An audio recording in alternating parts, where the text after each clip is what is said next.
The opinions expressed in the following program are not necessarily those of Eastlink Community TV, its sponsors, or partners.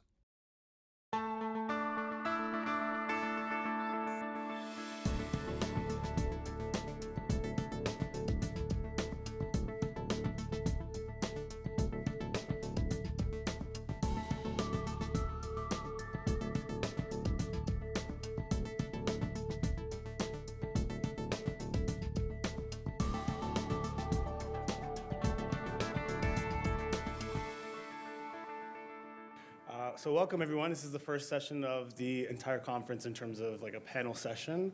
I will be your moderator. My name is Masood Issa. I hail from Osgoode Hall Law School over in Toronto. That's thank you for that one person in the crowd. So just to kind of do a brief run through so you can expect what's going to happen over the course of the next 45 minutes. We're going to have some introductions by our panelists. They will be self-introducing them, their practice and what they do. A few curated questions will come from myself as a moderator, and we'll go back and forth and just explore different fields, different areas of law, different practices, how it pertains to us, and some of the things that you can just take away from today's session. After which we'll have a Q&A session, so we'll open the floor to everybody here. Feel free to jot down your questions as we go along, keep things in mind, and then you'll have an opportunity towards the end to be able to come forward and ask your questions. And then lastly, we'll have some closing remarks, and then we'll move on to our next sessions for the rest of the day. So without further ado, I'm going to sit down now because I don't want to stand forever. I'm going to pass it over to our panelists here, and like I said, they're going to be introducing themselves, and I'll hand it over to Nathaniel on my right. I'm Nathaniel Marshall from Nova Scotia. Originally went to Dow Law. I now live in Toronto where I practice employment and labor, but pretty much exclusively focused on workplace investigation, so I have a very narrow practice area. It's a real pleasure to be back here. It's kind of surreal because not too long ago I was in the exact same position that you're all in now. So yeah, kind of surreal, and I'm very happy to be here today. Yes, good morning, everyone. My name is Alexander McKillop. I'm also a graduate from Dalhousie Law School, the IB&M Initiative. Graduated back in 2015, finished my articles in 2016. I am originally from Nova Scotia as well. I practiced here for a few years before opening up my own law firm in 2018. My focus is mainly criminal, but I also do a lot of corporate and commercial transactions and whatnot. I like balancing the two different areas because I find criminals really exciting, but sometimes when I need to slow it down a bit and take a breath, I kind of focus on the corporate work. Very excited to see you all here today, and yeah, thank you for being here. Well, thank you both for those introductions. Just so everyone's aware, we did have a third panelist.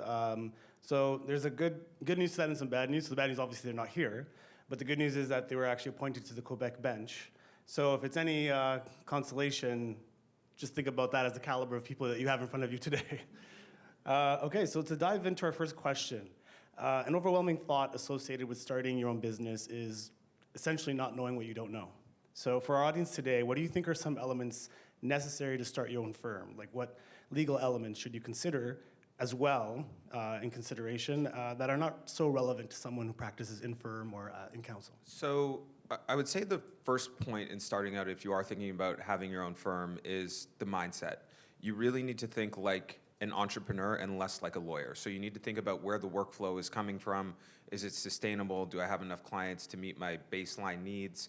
And the reality is, you're also going to lose clients as you go through. As soon as I started my firm, I lost my biggest client, which was quite a shock to me because everybody told me that, this is the natural ebb and flow. It happens. And I thought, yeah, but never my golden goose. But instantly it went away. So you have to be prepared to navigate the challenges, the ups and downs. And kind of from a logistical perspective, I would say it's easier than ever to start a firm. There's really not that much legwork that goes into it. You really just, if you're going to incorporate, get your professional corporation in order with the Law Society, open your bank accounts, operating in trust, some billing software. Obviously, you want to have a good accountant and bookkeeper. But that's pretty much it. I wouldn't say I take on a lot of extra administration, on a monthly basis as compared to working in a firm. I would say it's maximum maybe an extra, 10 to 20 hours a month that I deal with in terms of actually running the firm itself. But I would say the most important part, if you are going to set out on that venture, is to have the right mindset. Also be strategic in terms of your timing. It's obviously great to be your own boss and it's rewarding. but make sure that you seize the opportunity at the right time. So when you're looking at your career in law, I think it's very important to approach it as a marathon, not a sprint. You want to play the long game, but also realize that, when you're ready to go and your opportunity is there, be in position to take it. I think you said almost everything I was going to say, so thank you for that.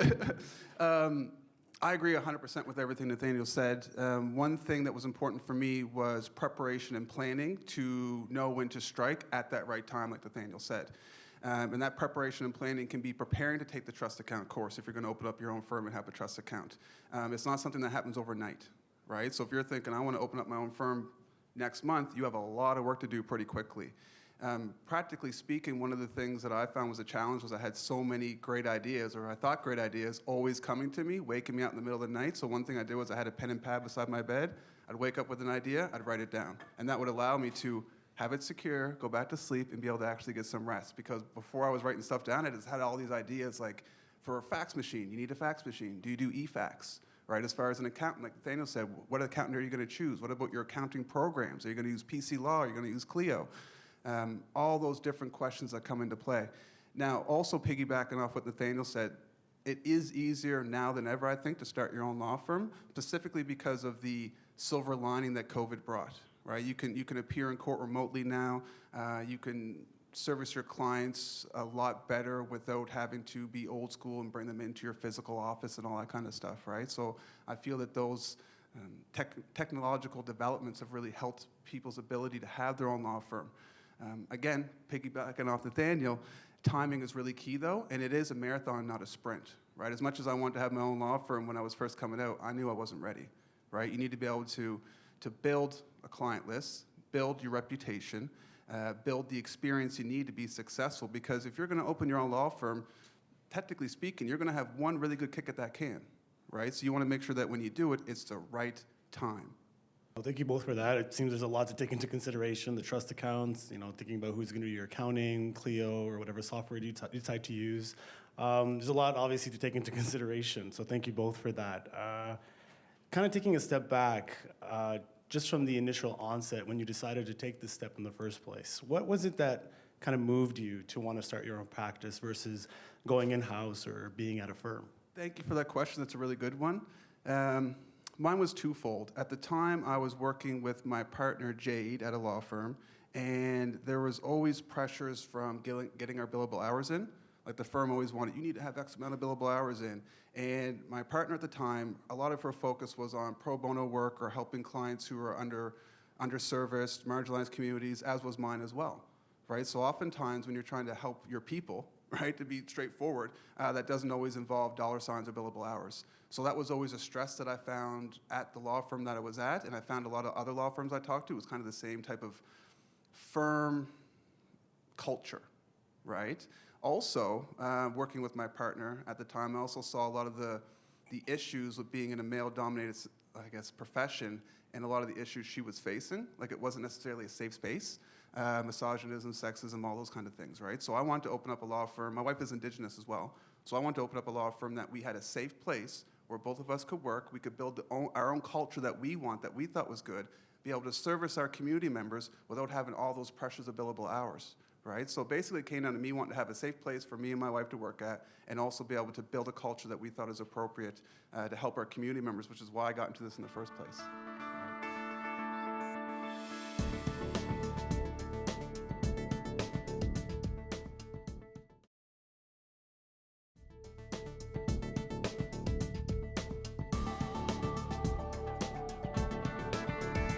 Yeah, that's a great answer. I really appreciate that. For me, I always wanted to have my own brand. It never made sense to me to stay in a firm and work under someone else's name. When there's so many people like you coming here today who I want to show that there's a different way to do things and you don't have to just accept the path that they gave you. So I've kind of always had the entrepreneurial spirit, kind of go up, a bit of a go-getter. And then I was in a firm, and I guess there were several reasons in which I decided to go on my own. Number one, the finances just didn't make sense. Essentially, I had a full practice, so I was bringing in all of this work.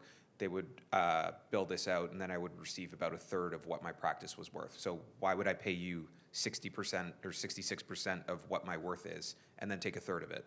So then they offered me a partnership path in which the split was 50-50.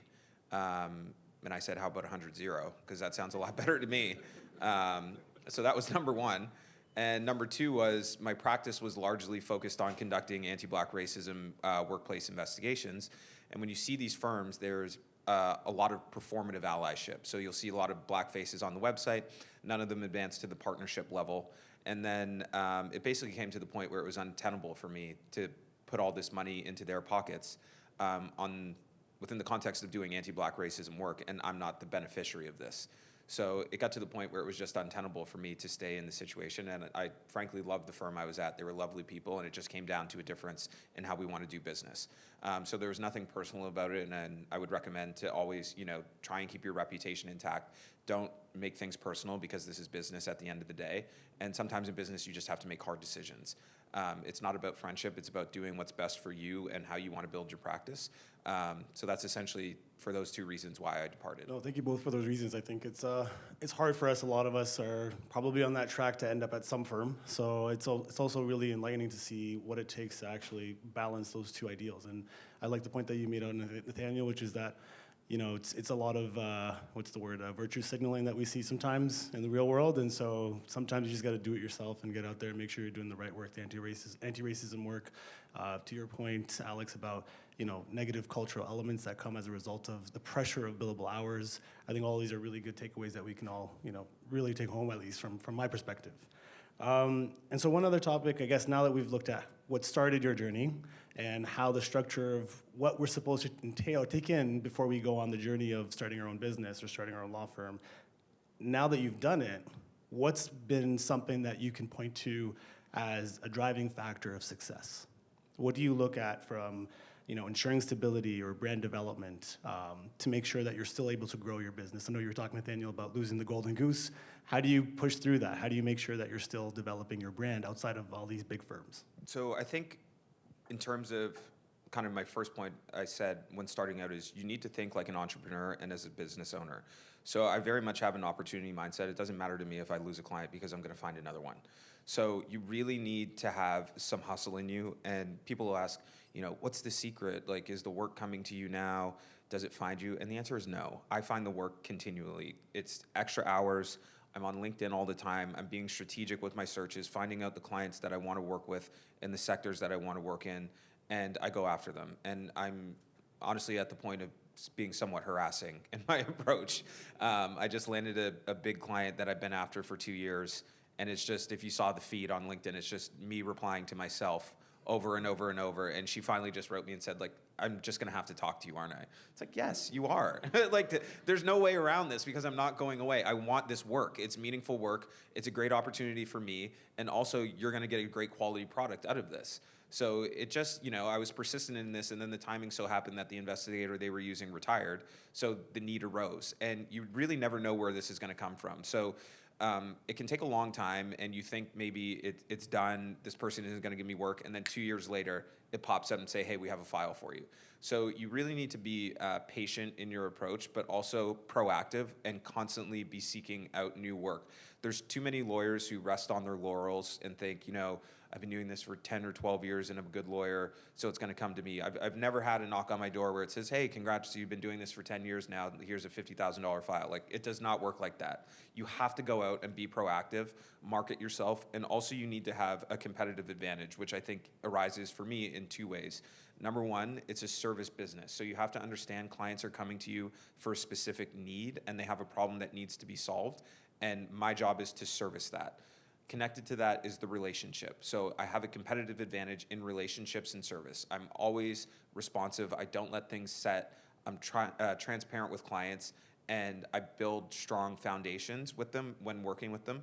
And two, in terms of the competitive advantage, I do better work than other firms. And there's no substitute for good work because that's what keeps people coming back. So you need to find a way to set yourself apart in terms of the quality of work that you provide to the client, because again, they're always coming to you with a problem. It's inevitable, and your job is to offer them solutions to that problem.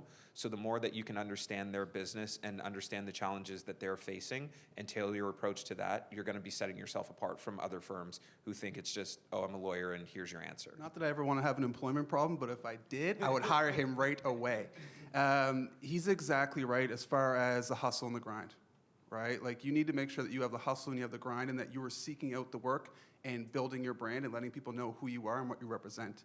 For myself, focusing on criminal and corporate work, when I used to play basketball, I used to hang out at the basketball courts, right? Because I would learn from this guy, I learn from that guy, and you absorb stuff by osmosis. So I took that same mentality and applied it to the law. That's why I say I went from one court to the next. So I literally used to sit in court and learn from watching, but then also would volunteer my help for people who, one, needed it and didn't have a lawyer, or two, simply didn't know what they were doing there. So for instance, a young African Nova Scotian appearing from Waterville didn't have a lawyer. I've seen it twice. And I was sitting in court and he said, I don't have a lawyer, I don't know what to do. Legal aid's trying to help me, but no one will take my file. And I stood up in court that day and said, I will help this young man. And me and him are good friends today. And I help him out whenever I can. He sent many clients to me, and he always tells people, you can trust Alex. And that's kind of the same thing that Nathaniel was saying as far as building those relationships and building that trust. That is something that sets my firm apart from all the other big firms usually. I tell people, I'm not going to treat you like a number. I'm going to treat you like a person. And one of the main reasons why I opened my firm is because I like working with certain, I like being able to choose who I work with, because it's not where you work, it's who you work with.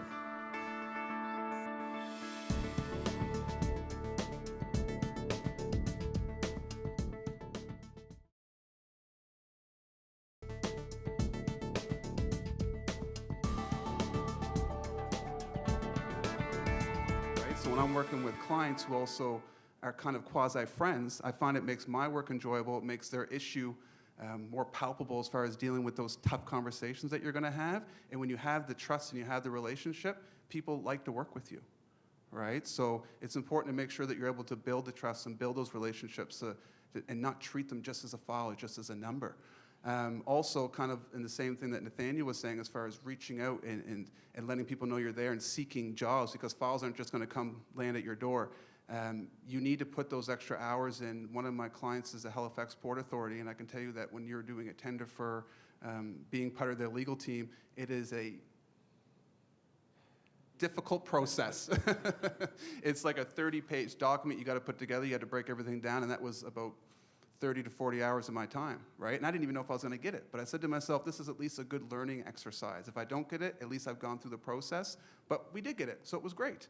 And building those relationships with certain organizations such as Nova Scotia Legal Aid, other law firms who may not practice criminal law and looking to outsource work, and just really building those relationships is really key. So I don't know about all of you, but the takeaway that I had there is relationships. And the two ways you can look at it is either on the one hand, it's hustle and bustle. You got to go after those clients and make sure that you're solidifying them. And the other hand is remembering that human element, that no matter what, look out for the people that absolutely need your services. And it's not about me, but to kind of tie that in, at Osgood we have a mediation clinic, and there was a moment where I was a mediator, and there was a young black woman who was on one side, an insurance company with all the defense team in the world on the other side.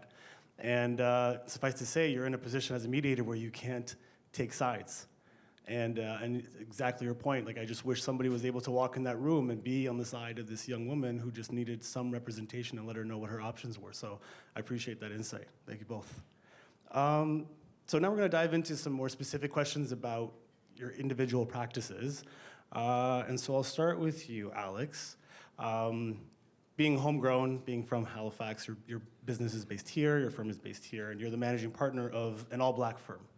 And so I wanted to talk more about your entrepreneurial journey as a black lawyer, entrepreneur, and what are some of the challenges you faced embarking on your journey that you feel are particular to you, especially practicing out of Eastern Canada? That's a really good question. I could probably unpack that for hours and hours and hours, but I found one of the toughest parts was particularly in relation to criminal law and making cultural arguments. Making cultural arguments in Supreme Court before white justices or white judges who necessarily don't come from the same background I do and don't have that same understanding because they don't have the lived experiences. Making those cultural arguments in the face of white crown attorneys who are scoffing at your arguments or treating you like you were lesser than because, one, you have less years of experience, but mainly because of the color of your skin and the arguments you're making that they just don't simply agree with. War stories are always fun, right? Especially for law students. I remember loving war stories. So I was in Supreme Court. I'm arguing for an individual who's African, Nova Scotian, and Indigenous. It was one of the first times that in our court, Supreme Court, where there was an intersectionality of the two, of the Indigenous culture and the African, Nova Scotian culture. The case law is very clear. It's not a race discount, right? When you have cultural factors at play that are based on racism, slavery, colonialism, all of the horrendous things that kind of formulate the systemic discrimination that we've all faced, you don't give race-based discounts. Like, that is like so bad to look at it as a race-based discount because it goes to moral culpability. Well, the Crown Attorney that I was up against, literally when the judge asked that Crown Attorney about what was their comments or thoughts on the defense's submissions in regards to GLADU and moral culpability, and at that time cultural impact assessment, which is now called a IRCA, Impact on Race and Culture Assessment, the Crown Attorney said, it is what it is. I'm giving a 6 months race-based discount.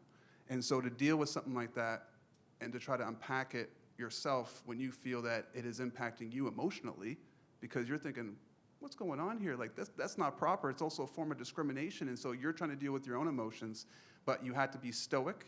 You have to keep in mind you're there advocating for your client. As Nathaniel said, it's not personal, right? But it's hard not to take it personal, let's be real, right? But I just stood up and continued to advocate strongly for my client, and it's actually a decision that was really good for our communities. It's a decision many people have used. It's a decision that have helped many people, and that individual went on to be a mentor and a leader in the community because he saw us standing up for him against the Crown at that time, right? So again, it built trust with that relationship, which led to him speaking good about us, which led to us being able to continue to grow our firm. Thank you for sharing that. I think it's always important to take away some real life lessons about how does it actually look on the other side. We are just buried in case law in law school. So hearing actual real life stories, I think puts meaning to the actual words and understanding exactly what happens. You know, we read GLADU principles and so on, but we don't see what happens in court and how it actually gets played out by a prosecutor or so on. So thank you for that, Alex.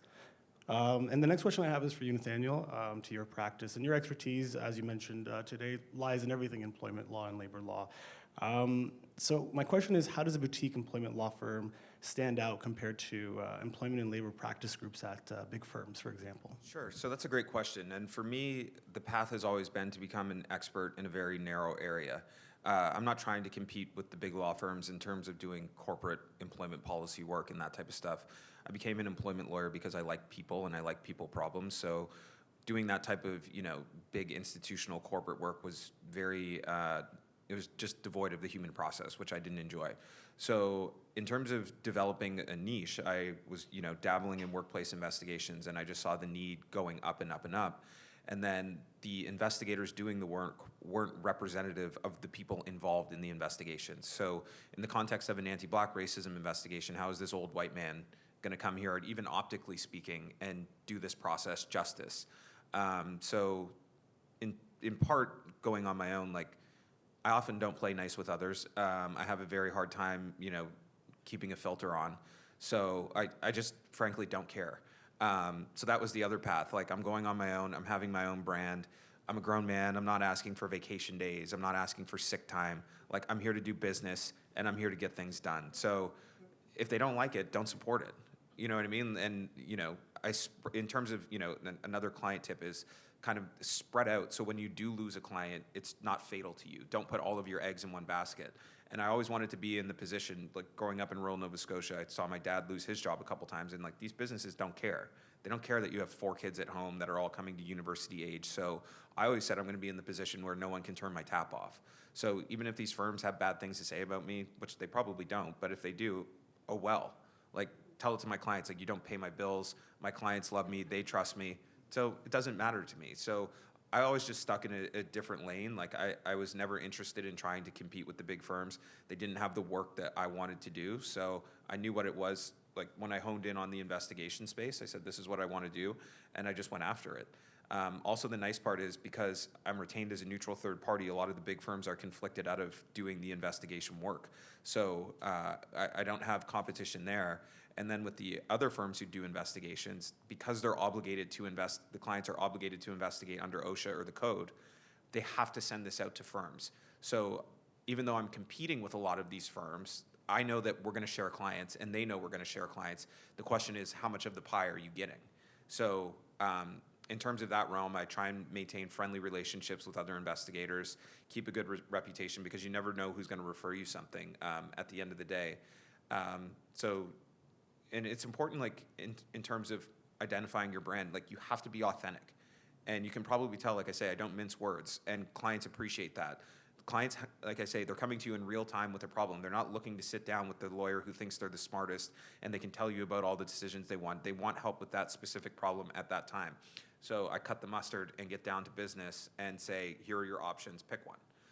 So I think that really goes well in terms of client service. That's awesome. No, thanks so much. I think it's sometimes we lose sight of what the benefits are in small and medium-sized firms. I think that's a really important one, this idea of having a better outlook on client management, understanding what client needs are. And then one thing that I actually didn't know is this idea of conflict, that there's a lot of conflict with the big firms and that there is a third-party element that you get to step into, and it's absolutely necessary. So thank you for sharing that.